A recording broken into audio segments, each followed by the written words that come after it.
जय हिंद। आप सभी का स्वागत है आपके अपने YouTube channel Rahul talent institute में।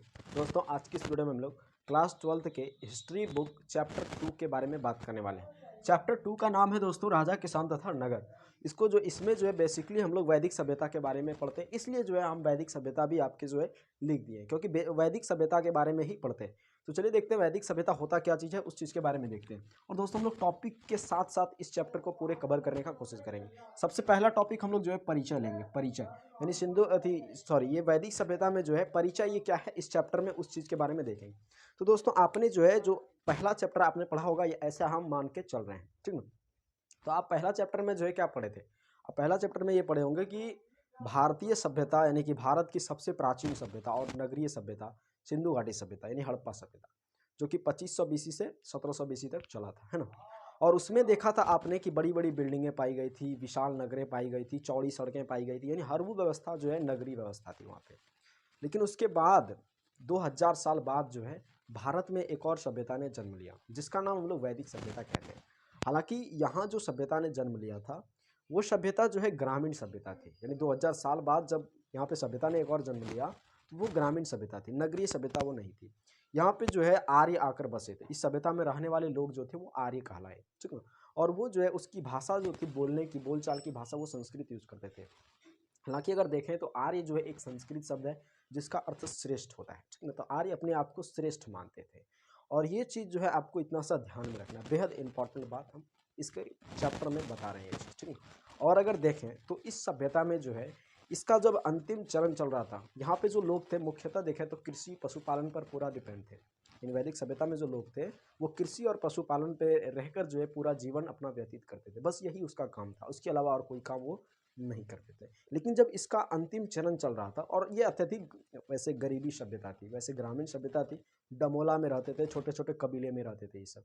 तो जब इस सभ्यता का जब अंतिम चरण चल रहा था तो उस समय जो है एक सबसे ताकतवर धातु यानी लोहा ने जन्म लिया। यानी ऐसे कह सकते हैं कि लोहा का खोज हो गया।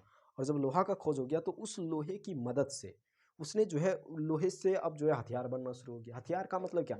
जैसे कुदाली बनना शुरू हो गया, जैसे कि लोहे का हल बनाया जाने लगा। अब जब लोहे का हल बनाया जाने लगा, लोहे का हर वो व्यवस्था होने लगी, लोहे का कई कई हथियार बनाए जाने लगे, हर वो सामग्री बनाई जाने लगी, तब जो है क्या हुआ कि कृषि में विकास हुआ। अब कृषि में कैसे विकास हुआ? तो देखिए, लोहे का जब हल बनाया जाएगा तो मिट्टी को अंदर तक खोद पाएगा, और जब मिट्टी को अंदर तक खोद पाएगा तो पैदावार भी क्या होगी? अच्छी होगी। तो इस तरह से जो है जब पैदावार अच्छी हुई तो ऐसा माना जाता है कि जैसे ही पैदावार अच्छी हुई तो लोगों में जो है धीरे धीरे धीरे धीरे और कृषि के प्रति लालसा बढ़ गया, और कृषि उसने ज़्यादा करना शुरू कर दिया, क्योंकि उससे बहुत ज़्यादा उसको मुनाफा हो रहा था। और उससे धीरे धीरे धीरे धीरे उसने क्या कर दिया, उस सभ्यता को जो है एक अत्यधिक उच्च पीढ़ी तक ले गया। मतलब कहने का ये है कि जब लोहे का खोज हुआ तो उससे जो है वैदिक सभ्यता में एक अलग ही मुड़ाव आ गया, अलग ही मोड़ आ गया। और उससे जो है क्या हुआ कि बहुत सारे धन उस सबको मिलने लगा, क्योंकि कृषि बढ़ा, उत्पादन बढ़ा, तो उससे व्यापार भी होने लगा। उससे जो उसके पास पैसा आया, और जब पैसा आया तो लोगों ने एक गलती काम क्या किया कि वो दोनों ने सब जो वहाँ पे रहने वाले थे उन सब ने जो है अटैक करना एक दूसरे पर शुरू कर दिया।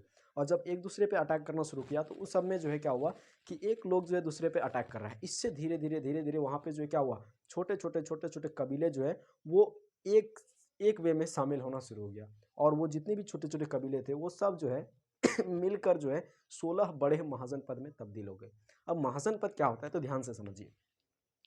सबसे पहले जो वो छोटा कबीला था, क्या था? सबसे पहले कबीला था, और कबीला से क्या बना? जन बना। कबीला से एक जन बना। जन को क्या बोलते हैं? राज्य बोला जाता है, जन को राज्य। और जन से जो है क्या बना? तो भाई जन से धीरे धीरे धीरे धीरे वो एक जनपद बन गया। क्या बन गया? जनपद बन गया। जन से जनपद बना, फिर जनपद से जो है महाजनपद बन गया। तो महाजनपद वहाँ पे बना था, कहाँ पे? वैदिक सभ्यता में महाजनपद बन गया। क्यों बना? क्योंकि वहाँ पे जो है लोहा का आविष्कार हो चुका था। और ये महाजनपद टोटल कितने निकले? तो 16 महाजनपद बनकर निकले, जिसमें सबसे शक्तिशाली जो महाजनपद था वो था मगध महाजनपद। अब जो है थोड़ा सा हम लोग टाइम लाइन पे विचार कर लेते हैं। टाइम लाइन क्या है तो ध्यान से देखिए।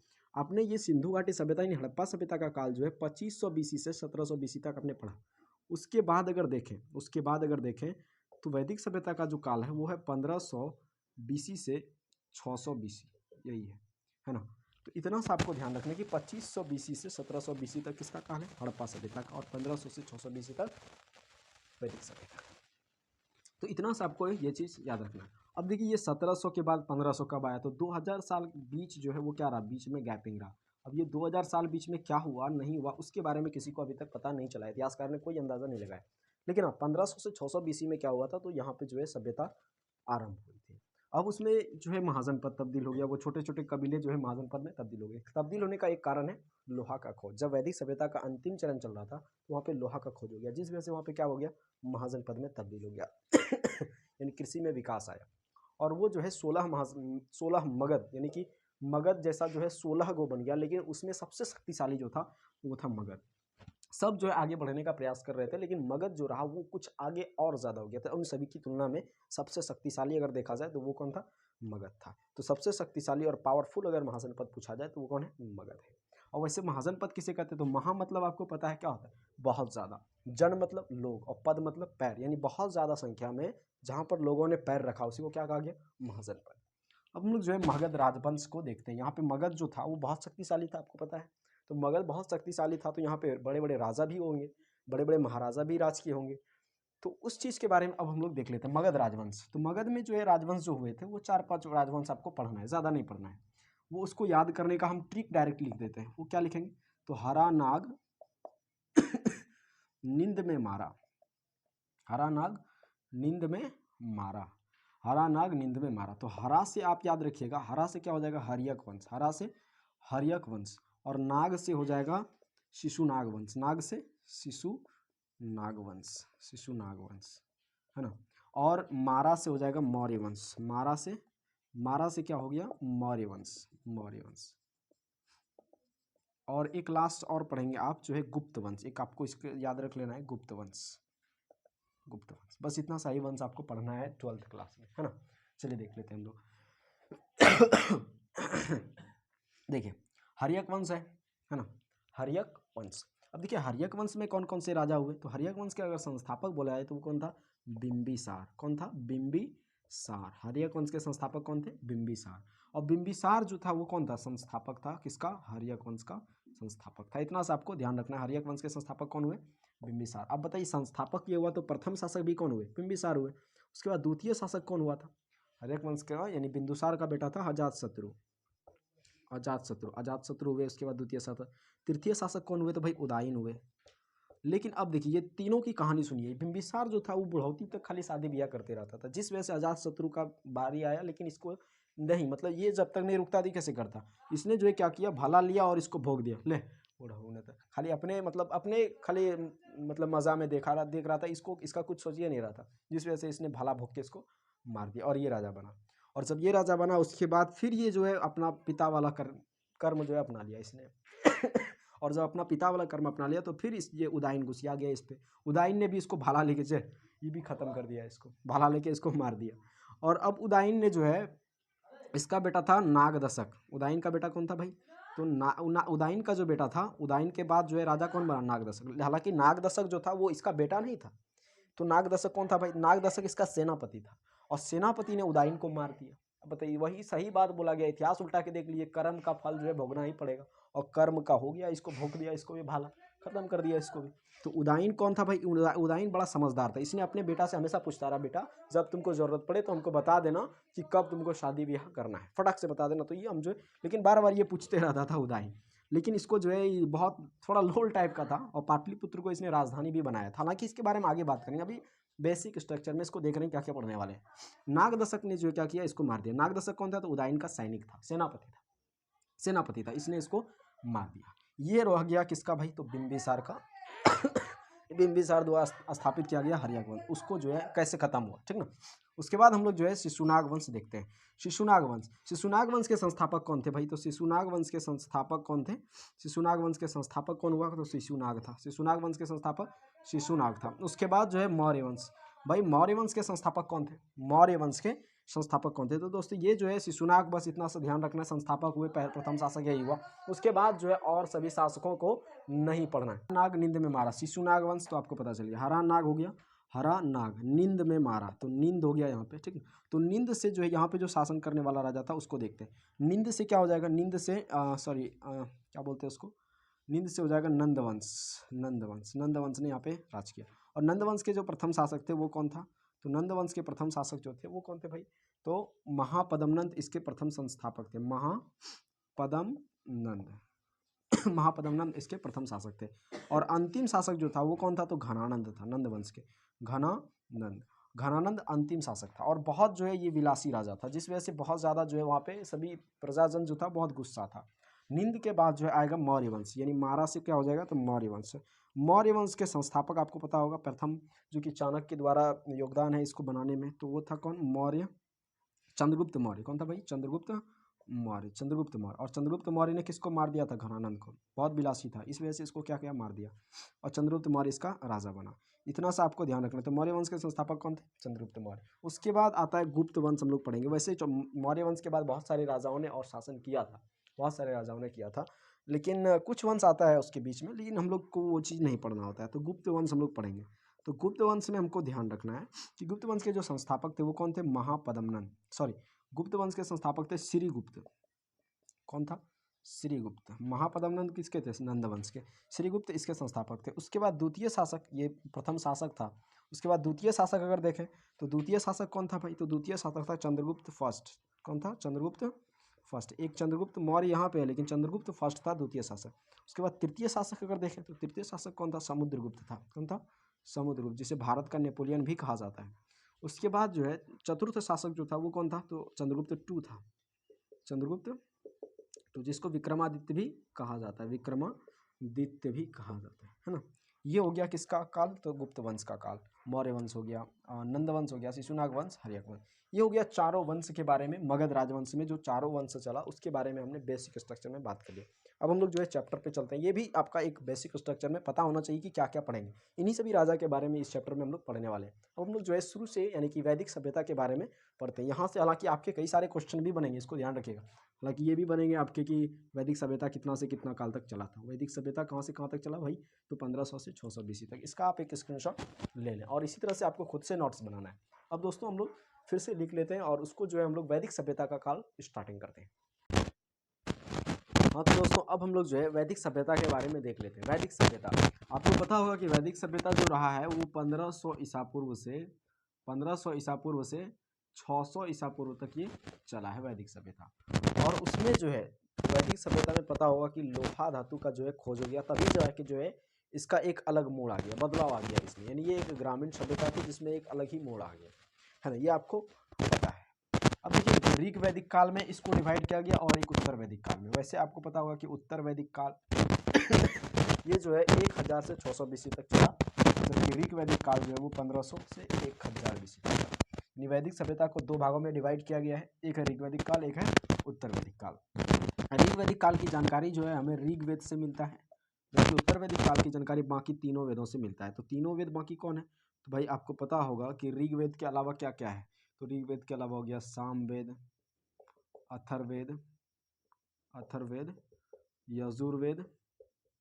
बाकी तीनों वेदों से किसकी जानकारी मिलती है, तो उत्तर वैदिक काल की जानकारी मिलती है, और ऋग वेद से केवल ऋग वैदिक काल की जानकारी मिलती है। बस आपको ध्यान में रखना है। हम लोग सबसे पहले जो है क्या करेंगे, सबसे पहले हम लोग ऋग वैदिक काल पढ़ेंगे, ठीक ना। लेकिन इससे पहले भी कुछ चीज़ें जानना जरूरी है, क्योंकि आपको पता होगा कि वैदिक सभ्यता में जो रहने वाले थे वो कौन थे, आर्य थे। आए कहाँ से थे, क्या करते थे आर्य, उसकी भाषा क्या थी, उसके बारे में सबसे पहले जानना जरूरी है। तो मेनली जो टॉपिक हो जाता है हम लोग का बेस वो आता है आर्य। आर्य कौन था, तो आपको पता होगा कि आर्य जो था, आर्य आपको बता सकते हैं, आर्य एक संस्कृत भाषा का शब्द है। क्या है, आर्य एक संस्कृत भाषा का शब्द है जिसका अर्थ क्या होता है, श्रेष्ठ होता है। क्लियर है। और ये जो है जब आए थे तो इसका मूल निवास कहाँ था, ये पहले जो है कहाँ रहते थे। मूल निवास का मतलब क्या हुआ, जैसे देखिए हम यहाँ पे रहते हैं, अभी बिहार में हम रहते हैं, हमको जो है जाना है, मान लीजिए झारखंड, हम जाके वहाँ पे बस गए, वहाँ पे जाके रहने लगे हम, तो हमारा जो मूल निवास होगा, भले हम वहाँ 5-10 साल से रह रहे हैं, लेकिन हमारा जो मूल निवास हो जाएगा वो हो जाएगा बिहार, कि हाँ बिहार में हम मूल निवासी बिहार के। तो उसी तरह से आर्य जो भारत आकर बसे थे उसका मूल निवास कहाँ था पहले। तो बहुत सारे विद्वान कुछ कुछ कहते हैं, लेकिन मैक्स मुलर साहब ने इसका मूल निवास जो है वो मध्य एशिया बताया है, जो कि सर्व मान्य माना जाता है। मध्य एशिया इसका बताया है। किसने बताया, तो भाई मैक्स मुलर भाई साहब ने इसको बताया कि ये जो था वो मध्य एशिया के निवासी थे, ऐसा बताया गया। किसके द्वारा, तो मैक्स मुलर द्वारा। इसे सर्वमान्य दिया गया है, तो इसे आप याद रखना भी जरूरी है। सभ्यता कैसी थी, तो ये आपको पता होगा एक ग्रामीण सभ्यता थी, और भाषा इसकी क्या थी, तो संस्कृत भाषा थी। बसे थे ये जो है वहाँ से जब आए मध्य एशिया से, तो ये पंजाब और अफगानिस्तान क्षेत्र में आकर बसे थे, है ना। आर्यों की प्रशासनिक इकाई क्या थी? तो आर्यों की प्रशासनिक यानी प्रशासनिक व्यवस्थाएं वहाँ की कैसी थी? सबसे पहले जो वो कुल में शासन करते थे। कुल यानी एक कुल जो है वो क्या करते थे? शासन करते थे। और कुल के बाद जो है ग्राम बनता था और ग्राम का शासक रहता था। फिर विष बनता था जिसको हम लोग जिला बोलते हैं। फिर जो है जन शासन करता था जिसको हम लोग राज्य बोलते हैं। और फिर देश के स्तर पर शासन व्यवस्था वहाँ पे चलती थी। कहाँ पे? तो आर्यों द्वारा जो वैदिक सभ्यता थी भारत में, उसी में। उसके बाद अगर देखें तो कुल वेद की बात कर लेते हैं। कुल वेद आपको पता है 4 वेद हैं, ऋग्वेद, सामवेद, अथर्ववेद और यजुर्वेद। तो कुल वेद हो गया 4। अब देखिए ऋग्वेद में अगर देखें तो ऋग्वेद जो है ये ऋग्वेद का जो मंडल है इसमें टोटल 10 मंडल है, जिसमें तीसरे मंडल में जो है गायत्री मंत्र मिलता है। तीसरे मंडल में गायत्री मंत्र ओम भूर्भुवः स्वः, वो गायत्री मंत्र तीसरे मंडल में मिलता है। ऋग्वेद के 10 मंडल है, उसमें तीसरा मंडल में जो है कौन सा मंत्र मिलता है? तो गायत्री मंत्र मिलता है। उसके बाद इसमें देखें तो सूक्त जो है वो 1028 सूक्त हैं और 10,462 ऋचाएँ हैं। और इनके प्रमुख देवता जो है वो इंद्र, अग्नि और सोम है, इनके प्रमुख देवता, है ना। उसके बाद सामवेद देख लेते हैं। तो सामवेद जो है इसको संगीत का जनक कहा जाता है, क्योंकि सामवेद में जो है संगीत से संबंधित, उनकी कलाओं से संबंधित सारी विद्याएं जो है किसमें अंकित है? सामवेद में। उसके बाद है अथर्ववेद। अथर्ववेद में जो है, अथर्ववेद में क्या मिलता है? मंत्र वगैरह। मंत्र का मतलब क्या? जैसे देखिए जैसे देखिए मान लीजिए आपको जो है किसी भी जादू टोना टोटके इस सब के बारे में जो है किसमें मिलता है? तो अथर्ववेद में। जादू टोना टोटके किसी भी अस्त्र शस्त्र के बारे में जानकारी जो है वो अथर्ववेद में मिलता है, ठीक ना। और शायद ऐसा भी माना जाता है कि ये जो वैदिक सभ्यता का जो हनन हुआ है, पतन जो हुआ है, वो अथर्ववेद उसमें एक जिम्मेवार कारक माना जाता है, ठीक ना। इसके बारे में हालांकि आगे बात करेंगे। अथर्ववेद में टोटल जो मंत्र है वो कितना है? 731 मंत्र है और 4000 से अधिक पद्य है। पद्य में बहुत सारी मंत्रें हैं इसमें। यजुर्वेद यजुर्वेद य से होता है यजुर्वेद और य से हो गया क्या? यज्ञों का विधि विधान, इसी में मिलता है। यज्ञों का विधि विधान का उल्लेख किसमें मिलता है? तो यजुर्वेद में मिलता है। यज्ञों का विधि विधान, ठीक ना। यज्ञों का विधि विधान जितना भी नियम कानून है वो सब यजुर्वेद में देखने को मिलता है। साथ ही साथ बलिदान विधि का वर्णन भी इसी में देखने को मिलता है। ये हो गया आपका टोटल वेद। अब जो है हम लोग अगला चीज देखेंगे, इसका आप एक स्क्रीनशॉट ले लीजिए, ले लिए होंगे। अब जो है हम लोग अगला चीज देखेंगे, उसमें जो है अब हम लोग पुराणों के बारे में, उपनिषद के बारे में और कुछ इंपॉर्टेंट सब टॉपिक ऋग वैदिक काल और उत्तर वैदिक काल, इन दोनों के बारे में हम लोग देखेंगे। दोस्तों चलिए अब हम लोग जो है इस चीज को देख लेते हैं। और तो दोस्तों अब हम लोग जो है देख लेते हैं इसके बारे में। अगला है पुराण।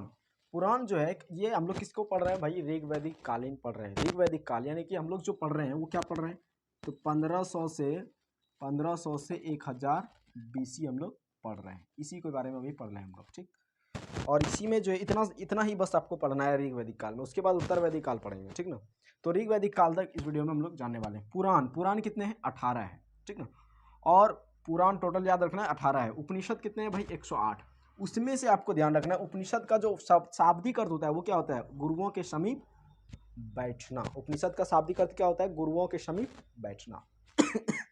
और उपनिषद में एक उपनिषद है मुंडकोपनिषद, मुंडक उपनिषद, जिससे कि सत्यमेव जयते का चिन्ह लिया गया है। सत्यमेव जयते कहाँ से लिया गया है? मुंडकोपनिषद से। क्वेश्चन बनेगा आपका, सत्यमेव जयते कहाँ से लिया गया है? मुंडक उपनिषद से। उसके बाद आर्य का विशेष देखते हैं। आर्य का विशेष क्या क्या था? तो भाई उसका व्यवसाय क्या था? तो व्यवसाय उसने पशुपालन किया करते थे। समाज उसका कैसा था? तो पितृ प्रधान था। पशुपालन से अपना जीवन यापन करते थे। समाज पितृ प्रधान था। उनके लिए प्रिय क्या क्या था? तो पशु जो है प्रिय अत्यधिक क्या था? घोड़ा था। देवता प्रिय था इंद्र। और यहाँ पे खोज किसकी हुई थी? तो आपको पता होगा कौन सी धातु की खोज हुई थी भाई? लोहा का खोज हुआ था। पवित्र नदी, तो सबसे ज्यादा पवित्र नदी जो है सरस्वती नदी को माना गया है। इसमें जो है देखिए, अगर देखें आप ऋग वैदिक काल में, अगर उसका ऋग्वेद देखें, ऋग्वेद ग्रंथ को उठाया जाए तो उसमें गंगा का प्रयोग 1 बार किया गया है, यमुना का 3 बार किया गया है और सिंधु का अनेक बार किया गया है, ठीक ना। इस काल में यानी ऋग वैदिक काल में समाज जो था वो किस आधार पर विभक्त था? तो व्यवसाय के आधार पर विभक्त था। गाय को जो है इसमें अधन्या माना गया था, यानी धन्य पशु माना गया था। इसकी जो है अहत्या श्रेणी में रखा गया था, यानी इसकी हत्या कोई नहीं कर सकता है, इसमें रखा गया था। उसके बाद देखते हैं ऋग वैदिक कालीन नदियां, यानी यहाँ पे जो नदियां थी उसके प्रमुख नाम देखते हैं। प्राचीन नाम क्या क्या था? तो आज जिसको हम लोग सतलज नदी कहते हैं उस समय उसको सुतुंद्री कहा जाता था। जिसको चिनाब कहते हैं उसको अस्किनी कहा जाता था। हम लोग आज जिसको व्यास कहते हैं उसको विपाशा कहा जाता था पहले। और जिसको गंडक कहते हैं उसको सदानीरा कहा जाता था। रावी जिसे हम लोग कहते हैं उसे परुष्णी कहा जाता था। झेलम को वितस्ता और काबुल को कुभा कहा जाता था। ये था नदियों का प्राचीन नाम। तो आपको यहाँ से क्वेश्चन बनते हैं, इसलिए ये चीज़ हमने नोट कर दिया है। तो इसका आप एक स्क्रीनशॉट ले सकते हैं और खुद से नोट्स बना सकते हैं। तो दोस्तों अब हम लोग जो है अगले वीडियो में बात करेंगे उत्तर वैदिक काल के बारे में। तो दोस्तों मिलते हैं अगले वीडियो में, तब तक के लिए जय हिंद, जय भारत।